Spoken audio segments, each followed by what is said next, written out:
Hello hi नमस्ते सत श्री अकाल आदाब। Welcome to our channel drinks and sports. My name is Ajay और मैं आपके सामने हाजिर हुआ हूँ आज के अपने दूसरे मैच।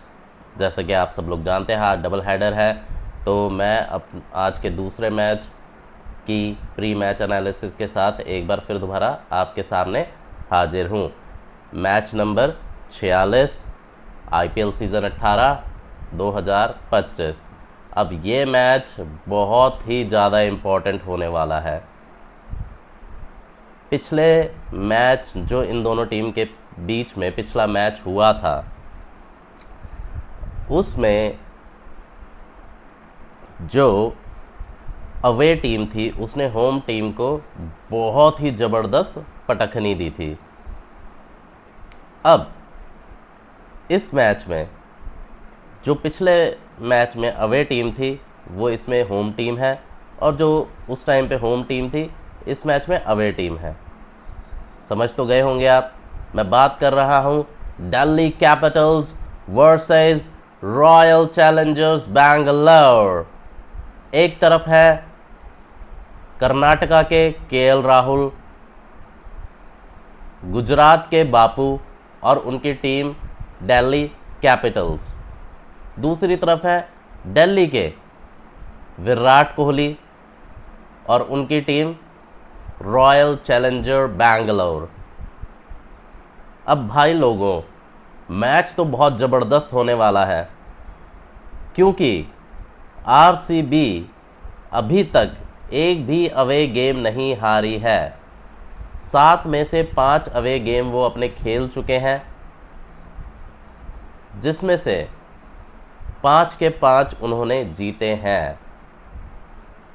बहुत ही अच्छी अवे फॉर्म में चल रही है, बहुत ही ज़बरदस्त अवे फॉर्म में चल रही है रॉयल चैलेंजर्स बैंगलोर। अब अगर दूसरी तरफ की बात करें तो दूसरी तरफ है दिल्ली कैपिटल्स। इस साल के अंडरडॉग्स, डार्क हॉर्स, आप उन्हें कुछ भी कह सकते हैं, क्योंकि सीज़न स्टार्टिंग में किसी ने भी एक्सपेक्ट नहीं किया था कि ये one of the best teams निकल के आएगी IPL 2025 की। और अगर इन दोनों के बीच में हुए पिछले मैच की ही बात करें तो जो इन्होंने मैच खेला था वो खेला था चिन्नास्वामी स्टेडियम में, जिसमें जो 3 मैच हारी है चिन्नास्वामी में रॉयल चैलेंजर्स बैंगलोर, उसमें से दूसरा मैच दिल्ली कैपिटल्स ने ही ने हराया था। और एक समय पर क्रूज करती हुई रॉयल चैलेंजर्स बैंगलोर के जबड़े से मुंह जीत को छीन लिया था KL राहुल ने, और देन आया उनका Kantara celebration. This is my ground, this is my home, ये उन्होंने बताया। अब क्या यही सेम चीज़ विराट कोहली दोहरा पाएंगे? क्योंकि बैंगलोर KL राहुल का होम ग्राउंड था, तो अब दिल्ली का कोटला और अरुण जेटली स्टेडियम ये विराट कोहली का होम ग्राउंड है। अब जैसी परफॉर्मेंस KL राहुल ने उस मैच में दी थी, क्या विराट कोहली वैसी परफॉर्मेंस कोटला में दे पाएंगे?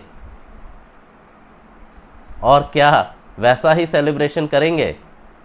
ये तो खैर वक्त ही बताएगा। आगे बढ़ते हैं, लेकिन आगे बढ़ने से पहले आप सभी लोगों से दरख्वास्त है, गुजारिश है, रिक्वेस्ट है मेरे भाइयों, please like, share, comment and subscribe कीजिए भी, करवाइए भी। अपने विचार हमें कमेंट सेक्शन में ज़रूर भेजिए, ताकि हम अपने आप को या अपने कंटेंट को और ज़्यादा इम्प्रूव कर सकें, ताकि हम आपके एंटरटेनमेंट की छोटी सी दुनिया में अपना भी एक हिस्सा बना पाएँ। तो प्लीज़ भूलिएगा नहीं, कमेंट कीजिए, सब्सक्राइब कीजिए, लाइक कीजिए और बेल आइकन दबाना बिल्कुल भी नहीं भूलिएगा। अब बात करते हैं दोनों टीम्स के पिछले मैच की। पिछला मैच दिल्ली कैपिटल्स ने लखनऊ सुपर जायंट्स के खिलाफ खेला था। अब लखनऊ सुपर जायंट्स के खिलाफ एक अर्ली ऑनस्लॉट, मतलब एडन मार्करम ने बहुत ही ज़बरदस्त पारी खेली थी। पूरन तो नहीं चल पाए थे, मिच मार्श भी नहीं चल पाए थे, बट एडन मार्करम की, मतलब ऐसा नहीं कहूँगा कि नहीं चल पाए थे, बट एज सच पारियाँ नहीं आई जिनकी हमें आदत पड़ चुकी है इस सीज़न उन दोनों के बल्ले से। लेकिन एडन मार्करम के ज़बरदस्त 60 रनों की बदौलत स्टार्टिंग में क्रूज करती हुई लखनऊ सुपर जायंट्स को बाद में दिल्ली कैपिटल्स की बॉलिंग ने रोक लिया और 159 रन पर ही समेट दिया और उस मैच को बहुत ही आसानी से अपने नाम किया। अब दूसरी तरफ है रॉयल चैलेंजर बैंगलोर, जिन्होंने लास्ट मैच खेला था राजस्थान रॉयल्स से। अब राजस्थान रॉयल्स भी एक टाइम पे क्रूज करती हुई दिख रही थी जीत की तरफ, लेकिन उसके बाद आए Krunal Pandya and Josh Hazlewood. Middle overs में कृणाल पांड्या ने थोड़ा थामा एंड साथ साथ में विकेट लिए, और उसके बाद डेथ ओवर्स में, स्लॉग ओवर्स में जॉश हैजलवुड की ज़बरदस्त गेंदबाजी की बदौलत आरसीबी ने अपने होम ग्राउंड का जिंक्स तोड़ा, कर्ज तोड़ा एंड वहाँ पर अपने चौथे मैच में पहली जीत हासिल करी। अब बात यह है कि भाई, जैसा कि मैंने अपने पिछले पोस्ट मैच अपडेट में बोला था पंजाब के खिलाफ कि रजत पाटीदार की नागिन की आंखें हैं। जिसने उन्हें घर में हराया है उन्होंने उन सब की फोटोएं खींच ली हैं, ऐसे ऐसे करते करते, ठीक है। तो अब वो फोटो उनकी आंखों में है। पंजाब से तो वो हिसाब चुकता कर चुके हैं। क्या अब बारी है दिल्ली की? क्या वो नागिन का बदला आज फिर दोबारा पूर्ण होगा, या अक्षर पटेल बापूजी अपनी अहिंसावाद के प्रवचनों से उस नागिन को मार गिराएंगे? ये तो मैच के बाद ही हमें पता लगेगा। खैर, मैच बहुत ही ज़्यादा ज़बरदस्त होने वाला है, अरुण जेटली स्टेडियम में होने वाला है। इस मैदान पे जो अभी लास्ट के आई थिंक 2 मैचेस हुए हैं, एक में मुंबई इंडियंस ने 205 रन मारकर उसे सक्सेसफुली 12 रन से डिफेंड कर लिया था, तो दूसरे मैच में राजस्थान के खिलाफ 188 रन मारने के बाद दिल्ली उस मैच को सुपर ओवर में ले गई थी एंड वहाँ पे मिचेल स्टार की बहुत ही ज़बरदस्त बॉलिंग की बदौलत उन्हें जीत हासिल हुई। वैसे तो इस मैदान पे जो एवरेज स्कोर है वो है 235, बट इस सीज़न ऐसा कुछ नहीं चला है। इस मैदान की बात नहीं कर रहा, किसी भी मैदान की बात कर रहा हूँ, तो 200 प्लस रन्स बहुत ही कम बने हैं। एंड अगर आप 200 प्लस रन खड़ा कर देते हैं, 200 प्लस 200 प्लस का टोटल खड़ा कर देते हैं बोर्ड पर, तो भाई आप जीत से सिर्फ 2 कदम दूर है। रेस्ट आपकी बॉलिंग को लेके जाना पड़ेगा, आपकी फील्डिंग को लेके जाना पड़ेगा। अब क्या हो सकता है इस मैच में, क्या चल सकता है, क्या फैक्ट्स है, ये हम बातचीत कर लेते हैं। फैक्ट्स की बात करें तो केएल राहुल की बात करते हैं। सबसे पहले केएल राहुल ने रॉयल चैलेंजर बैंगलोर के खिलाफ अभी तक अपनी आईपीएल के करियर में 741 रन मारे हैं, लगभग 74 की एवरेज से, एंड 147 के स्ट्राइक रेट से, जिसमें 4 अर्धशतक और 1 शतक शामिल है। इससे बढ़िया एवरेज सिर्फ और सिर्फ उनकी मुंबई इंडियंस के खिलाफ है। तो अपनी होम टीम के खिलाफ, होम टीम तो नहीं कहूँगा बट यहाँ के लिए बैंगलोर के लिए खेलते थे, बट रिटेन नहीं किया गया उन्हें, तो मैं उन्हें होम टीम, और कर्नाटका से ही बिलोंग करते हैं तो मैं उन्हें होम टीम ही कहूँगा। तो अपनी होम टीम के खिलाफ यानी बेंगलुरु के खिलाफ उनका रिकॉर्ड बहुत ही ज़बरदस्त है। और आरसीबी के बॉलिंग लाइनअप में जॉश हेजलवुड और यश दयाल के खिलाफ उनका जो स्ट्राइक रेट है वो लगभग 172 का स्ट्राइक रेट जॉश हेजलवुड के खिलाफ है, तो 210 का स्ट्राइक रेट लगभग यश दयाल के खिलाफ है। बट उसी टीम में 2 बॉलर्स और हैं जिनके खिलाफ इनका स्ट्राइक रेट इतना ज़्यादा भी अच्छा नहीं है। फर्स्ट वन है Bhuvneshwar Kumar and second one है कृणाल पांड्या। दोनों के खिलाफ ही लगभग 110 का स्ट्राइक रेट आता है इनका। तो केएल राहुल आज one of the most important कड़ी साबित हो सकते हैं दिल्ली के इस कारवां की, आईपीएल 2025 के सीज़न के प्लेऑफ तक पहुंचने की सबसे बड़ी कड़ी, क्योंकि आज के 2 पॉइंट्स बहुत ही ज़्यादा इम्पॉर्टेंट होने वाले हैं। दूसरे और तीसरे नंबर पे हैं दोनों टीम्स, दोनों के 12-12 अंक है। जो आज मैच जीतेगी वो टेबल के टॉप पर पहुंच जाएगी। तो केएल राहुल एक ऐसा पजल पीस है, अगर जो सेट हो गए रॉयल चैलेंजर बेंगलुरु के खिलाफ तो मैच को उनके हाथ से ले जा सकते हैं। अब हमने एक टीम के सुपरस्टार की बात कर ली, तो दूसरी टीम के सुपरस्टार की भी बात कर लेते हैं। उनका नाम है विराट कोहली। पहले तो नहीं लग रहा था मुझे, लेकिन उनका फिर दोबारा उसी लय में खेलना जिस लय में वो खेला करते हैं आईपीएल, और फॉर्म में आना, ज़बरदस्त फॉर्म में आना जिसे मैं कहूँगा।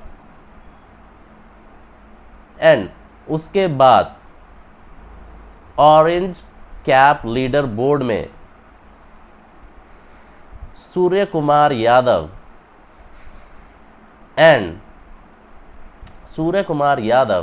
एंड साई सुदर्शन के बाद अपनी जगह बनाना, मतलब तीसरे नंबर पे आना, लाजवाब है, लाजवाब। एंड इनका भी दिल्ली कैपिटल्स के खिलाफ जो रिकॉर्ड है बहुत ही ज़बरदस्त है। इन्होंने लगभग 1100 रन मारे हैं दिल्ली कैपिटल्स के खिलाफ 50 की एवरेज से और लगभग 136 के स्ट्राइक रेट से, जिसमें 10 अर्धशतक शामिल हैं। बहुत ही लाजवाब रिकॉर्ड है इनका दिल्ली के खिलाफ, वन ऑफ द बेस्ट। किसी भी टीम के खिलाफ 1000 से ऊपर रन मारना वो अपने आप में ही काबिले तारीफ है। तो एक तरफ केएल राहुल है तो दूसरी तरफ विराट कोहली है। ये दोनों आज भी मेन प्लेयर साबित हो सकते हैं अपनी अपनी टीम्स के लिए। रेस्ट अगर अब बात करें तो एक फैक्ट की बात आपको मिचेल स्टार्क की भी बता देता हूं। मिचेल स्टार्क इस साल पावर प्ले में सबसे ख़राब इकोनॉमी वाले बॉलर हैं। विकेट्स उन्होंने अच्छे लिए हैं, दिल्ली कैपिटल्स को जिताया भी अच्छा खासा है, बट लगभग 11 साढ़े 11 की एवरेज से उन्होंने रन दिए हैं पावर प्लेज में। देन एक और बात कर लेते हैं, जो दिल्ली कैपिटल्स है उसने इस साल 150 के स्ट्राइक रेट से स्पिन के खिलाफ रन बनाए हैं, जो कि वन ऑफ द बेस्ट है इस आईपीएल का, और I would say joint best है इस आईपीएल का। बट उन्होंने 22 विकेट भी गंवाए हैं स्पिन के खिलाफ, और उनसे ऊपर सिर्फ और सिर्फ थाला की टीम चेन्नई सुपर किंग्स, जिन्होंने 26 विकेट गंवाए हैं स्पिन के खिलाफ। अब इसी में आरसीबी की स्पिन की बात भी कर लेते हैं। अगर हम उनका स्पिन के खिलाफ प्रदर्शन बता रहे हैं तो आरसीबी के जो स्पिनर्स हैं जो 6 जीत आरसीबी ने बेंगलोर ने हासिल करी हैं अभी तक, उसमें आरसीबी के स्पिनर्स ने 17 विकेट लिए हैं 26 के स्ट्राइक रेट के साथ एंड 8 के इकोनॉमी के साथ। तो जो 3 मैचेस वो हारे हैं उसमें आरसीबी के स्पिनर्स ने सिर्फ 1 विकेट लिया है 139 के स्ट्राइक रेट के साथ एंड लगभग 9.5 के इकोनॉमी के साथ। तो ये तो है भाई फैक्ट्स। अब क्या हो सकता है क्या नहीं हो सकता, दोनों टीम ही अच्छी फॉर्म में है, दोनों ही टीम ही अच्छा खेल के आ रही हैं एंड आरसीबी का अवे फॉर्म उन्हें थोड़ा सा प्लस पॉइंट या उन्हें थोड़ा सा मजबूती प्रदान करता है इस सीज़न दिल्ली के, जो इस मैच में दिल्ली के ऊपर जो इस सीज़न का उनका अवे फॉर्म है वो बेसिकली बहुत बड़ा प्लस पॉइंट है उनका इस मैच के लिए, बिकॉज अवे खेलने वाले हैं, अवे गेम है उनका, और अगर वैसी ही फॉर्म बरकरार रखेंगे तो दिल्ली को अच्छी खासी हार दे सकते हैं। अब बात करते हैं दिल्ली कैपिटल्स की। दिल्ली कैपिटल्स भी कोई कम नहीं है, लेकिन घर पर उनका सो सा ही प्रदर्शन है। मतलब घर पर क्या, कोटला में आई थिंक उन्होंने 3 या 4 मैचेस खेले हैं, लेकिन वैसे तो मैं ये नहीं कहूँगा कि दिल्ली की टीम या दिल्ली की टीम तो है तो कमज़ोर है, बट वो जो सरप्राइज़ एलिमेंट लेके आते हैं वो इस साल के आईपीएल 2025 में वो बहुत ज़बरदस्त है, बहुत लाजवाब है। किसी ना किसी मोमेंट पे जब उन्हें अपने किसी इम्पोर्टेंट खिलाड़ी की ज़रूरत होती है तो वो भैया बिल्कुल परफॉर्म करता है। अब जैसा कि मैं बोल रहा था कि दूसरे और तीसरे नंबर टेबल में दूसरे और तीसरे नंबर पे बैठे हैं ये। दूसरे नंबर पे दिल्ली कैपिटल्स है, तीसरे नंबर पे रॉयल चैलेंजर्स बैंगलोर है। अब जो इस मैच को जीतेगा वो डेफिनेटली टेबल के टॉप पर आ जाएगा 14 पॉइंट्स के साथ। टेबल के टॉप पे 14 पॉइंट्स के साथ आने का मतलब है कि प्लेऑफ से सिर्फ 1 कदम दूर, सिर्फ 1 जीत दूर आप रह जाएंगे। तो दोनों टीमों के लिए ये मैच बहुत ही ज़्यादा इम्पॉर्टेंट है। दोनों ही टीम अपने लास्ट के मैचेस पे कुछ छोड़ना नहीं चाहेंगे, जल्द से जल्द अपनी प्लेऑफ में जगह पक्की करना चाहेंगे। और हम भी चाहते हैं कि भैया, हम तो भाई रॉयल चैलेंजर्स बैंगलोर के फ़ैन हैं, तो हम चाहते हैं कि भाई रॉयल चैलेंजर्स एक ज़बरदस्त मैच खेलें एंड प्लेऑफ के करीब पहुंच जाए। खैर, टीम लाइनअप्स की बात कर लेते हैं। अगर हम दिल्ली की बात करते हैं तो भाई दिल्ली वालों के लिए एक खुशखबरी है कि फाफ डू प्लेसी वापस आ गए हैं और आज खेल भी सकते हैं। नेट्स पे उन्होंने प्रैक्टिस भी कर ली है, ठीक है। तो मैं उनको इंक्लूड करके बैटिंग लाइनअप बनाऊंगा। तो अभिषेक Porel, Faf du Plessis, Karun Nair, KL Rahul, अक्षर पटेल, क्रिस्टन स्टब्स, आशुतोष शर्मा। तो ये है उनके 7 बैट्समैन। नाम से तो आपको लगेगा कि भाई इसमें सिर्फ केएल राहुल ही है या फाफ डू प्लेसी ही है, बट भाई एज अ यूनिट इन बैट्समैनों ने बहुत ही अच्छा परफॉर्म किया है, बहुत ही अच्छा परफॉर्म किया है। तो आप इन्हें कम नहीं आंक सकते। तो दूसरी तरफ एक हैवी बैटिंग लाइनअप है जिसमें फिल सॉल्ट है, विराट कोहली है, देवदत्त पाडिक्कल है, रजत पाटीदार है, जितेश शर्मा है, टिम डेविड है, रोमारियो शेफर्ड है एंड कृणाल पांड्या है। तो भाई अगर ऑन पेपर्स की मैं बात करूं तो भाई रॉयल चैलेंजर्स बैंगलोर का बैटिंग लाइनअप ज़बरदस्त है। अगर मैं इस बैटिंग लाइनअप को कंपेयर करूं तो मुझे इससे स्ट्रॉन्ग बैटिंग लाइनअप सिर्फ और सिर्फ आपका मुंबई का दिखता है। तो मुंबई के बाद मैं रेट करता हूं आरसीबी के बैटिंग लाइनअप को, क्योंकि 8 नंबर तक बल्लेबाजी है और सारे के सारे बल्लेबाज ही ज़बरदस्त है। देन बॉलिंग लाइनअप की भी बात कर लेते हैं। बॉलिंग लाइनअप में दोनों के पास क्या क्या है।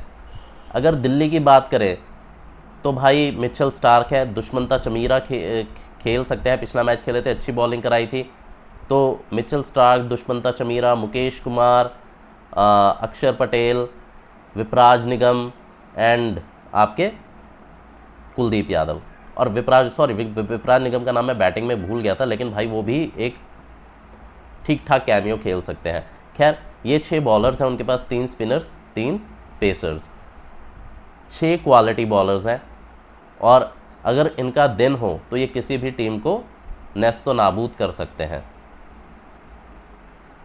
तो दूसरी तरफ भाई जॉश हैजलवुड है, यश दयाल है, भुवनेश्वर कुमार है, सुयश शर्मा है एंड कृणाल पांड्या है। तो मेरे भाइयों अगर मैं बॉलिंग लाइनअप की बात करूं तो भाई बॉलिंग लाइनअप तो भाई ज़बरदस्त जो नज़र आता है वो आता है दिल्ली कैपिटल्स का, और वो भी बहुत अच्छे फॉर्म में है सारे के सारे। लेकिन अगर मैं इधर रॉयल चैलेंजर्स बैंगलोर की तरफ आता हूँ तो भाई अगर मैं जॉश हैजलवुड की फॉर्म देखूं और वो जिस तरह से इस सीज़न परफॉर्म कर रहे हैं तो मेरे भाइयों ज़बरदस्त हो सकता है मुकाबला। लेकिन अकेला चना भाड़ तो नहीं फोड़ सकता भाई, ठीक है। तो उसके जॉश हैजलवुड के साथ भाई सब बॉलर्स को अच्छा परफॉर्म करना पड़ेगा, जॉश हैजलवुड का साथ देना पड़ेगा, तब ही जाके आरसीबी की टीम जीत सकती है। क्योंकि भाई लोगों भुवनेश्वर कुमार मेरे को लग रहा है अपने करियर के अंतिम पड़ाव पर है और वैसे ही परफॉर्म भी कर रहे हैं। यश दयाल अच्छे बॉलर हैं लेकिन एज सच में उन्हें रेट नहीं करता। उसके बाद सुयश शर्मा है, नया लड़का है, ठीक है, ले भी जा सकता है, नहीं भी ले जा सकता विकेट। कृणाल पांड्या जिस दिन उनका दिन होता है उस दिन तो बहुत अच्छी बॉलिंग करते हैं, लेकिन जिस दिन पिटते हैं तो उस दिन पिटते भी बहुत गंदा है। तो इस बॉलिंग लाइनअप में सिर्फ और सिर्फ मैं जॉश हैजलवुड को रेट करता हूं कि जो मैच जिताने वाली बॉलिंग कर सकता है। लेकिन इनकी तरफ दिल्ली कैपिटल्स की तरफ 6 के 6 बॉलर्स बहुत अच्छे हैं। अगर मैं मुकेश कुमार को थोड़ा सा साइड पे कर दूं, लेकिन मुकेश कुमार भी अच्छी वापसी करी है पिछले कुछ मैचेस में, तो फिर किसका पलड़ा भारी है यहाँ पे है दिल्ली कैपिटल्स का पलड़ा भारी। अब जीत कौन सकता है ये तो भाई ऊपर वाला ही जाने, हम तो आपको प्रेडिक्शन ही दे सकते हैं, ठीक है। एंड भाई स्कोर प्रेडिक्शंस क्या हो सकते हैं आज के मैच में? मुझे लगता है कि 200 प्लस स्कोर जाने वाला है, तो 213 मैं मानता हूं 213 का स्कोर बनेगा फर्स्ट इनिंग में। और ये चेजेबल टोटल है, बट अगर आप बहुत ज़्यादा अच्छी बॉलिंग कराने की भी ज़रूरत नहीं है, मतलब ठीक ठाक बॉलिंग कराएं, बहुत ज़्यादा बेकार बॉलिंग ना कराएं, ठीक ठाक बॉलिंग कराएं, सही फील्डिंग करें, तो आप वो 213 रन का जो टोटल है उसे बचा सकते हैं बहुत ईजिली। बट अगर आप वही दबाव में आके इधर उधर बॉल फेंकेंगे जैसे भुवनेश्वर कुमार लास्ट मैच में कर रहे थे, तो फिर भाई फिर तो जीतना नामुमकिन हो जाएगा।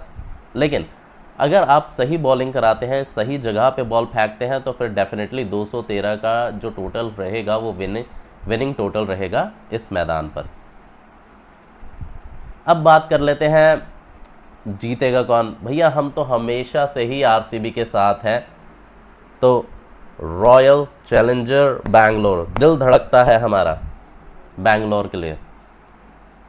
तो फिर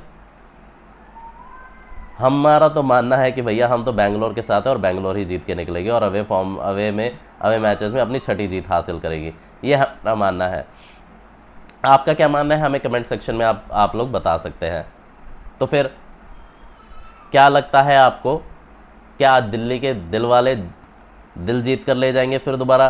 क्या हमें वो सरप्राइज एलिमेंट फिर दोबारा देखने को मिलेगा, या बैंगलोर अपने रॉयल चैलेंज से दिल्ली के किले को ध्वस्त कर देगी?